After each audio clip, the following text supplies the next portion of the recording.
Well, shit. I did 2 videos in a row without actually talking about anything. Well, I enjoy doing stuff like that. What should I talk about this week, though? Trezin, how about you come up with an idea? I know you're a major nerd. You know I'm rebuilding your body, right?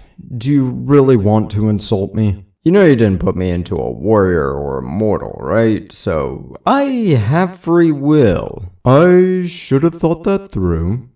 Okay, let's see, do you like card games? Honestly, not really. What are you thinking? Do you like Pokemon? I'm gonna get so much heat for this, but no, not really.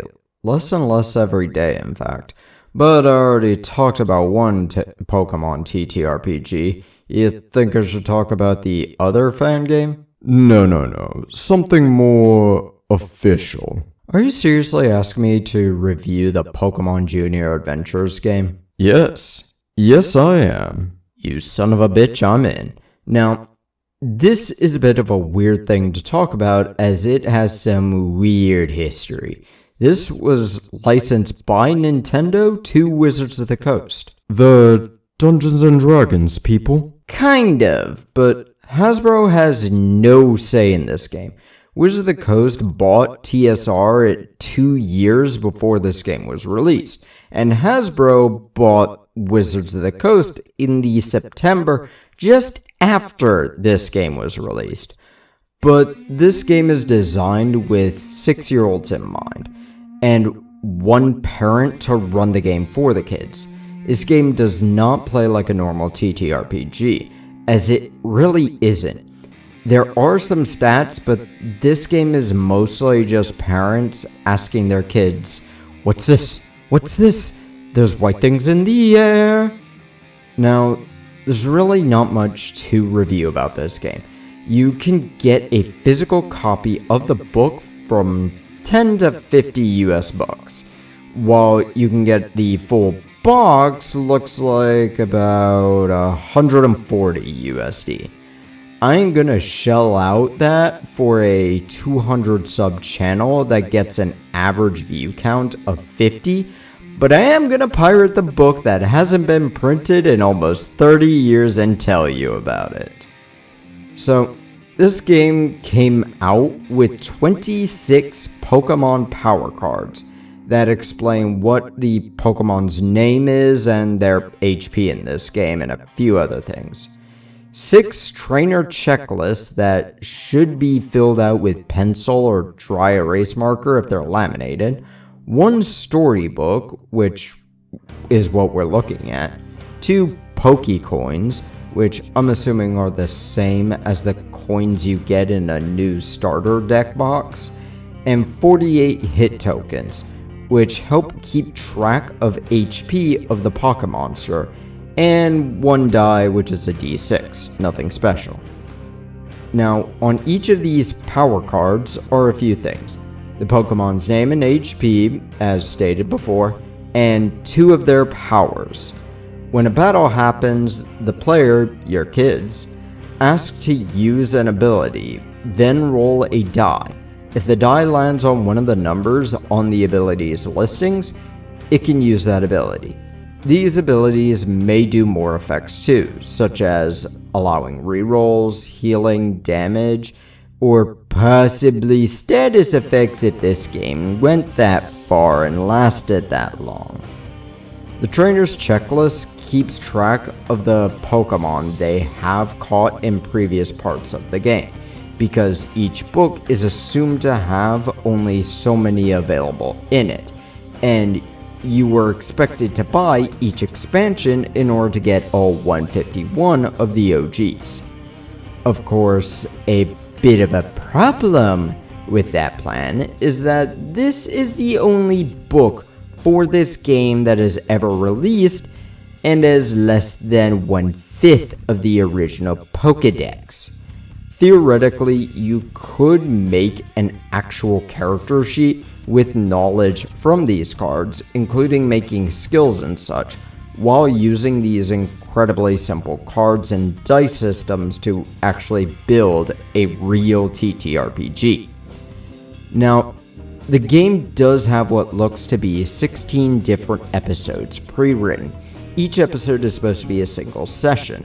The first one has the players choosing their starters, which are the options between Bulbasaur, Squirtle, Charmander, Pikachu, Bulbasaur, and Pikachu. Those two that are doubled are intended if you have the maximum number of intended children playing of 6.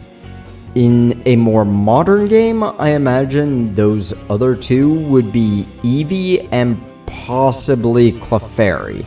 Eevee because Eevee has become a pseudo-mascot, while Clefairy, my favorite, was the original intended mascot.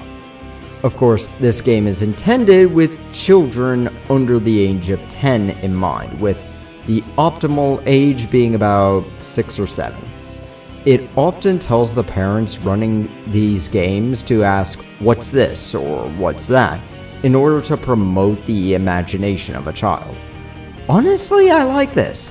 Assuming you're actually involved in a child's upbringing and not just letting the television or, God forbid, the internet raise them for you. If it is an ideal situation, your child's creativity may go on full display and you may get an actual RPG on your hands. But this leads to what the book calls Pokemon contests, which are not to be confused with that thing Pokemon did in Gen 3, I think, which they stopped really fast. These are essentially battles, though some things can be used outside of combat encounters to do other things.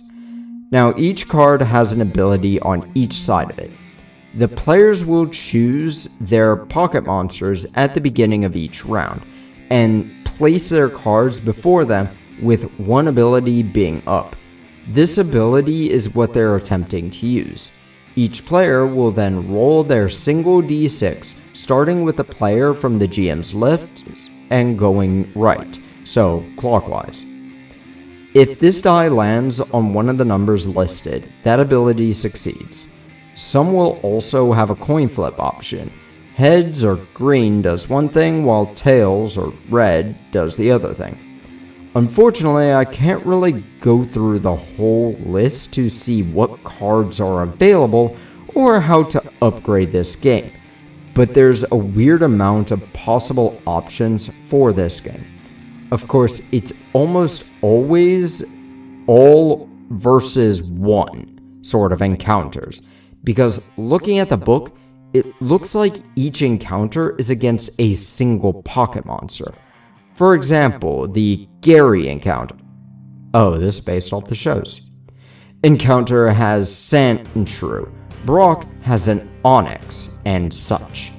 Some monsters are uncatchable until certain points of the game, like Spearow in Pallet Town. But there's really not a whole lot to talk about, so I guess it's time to give it a score.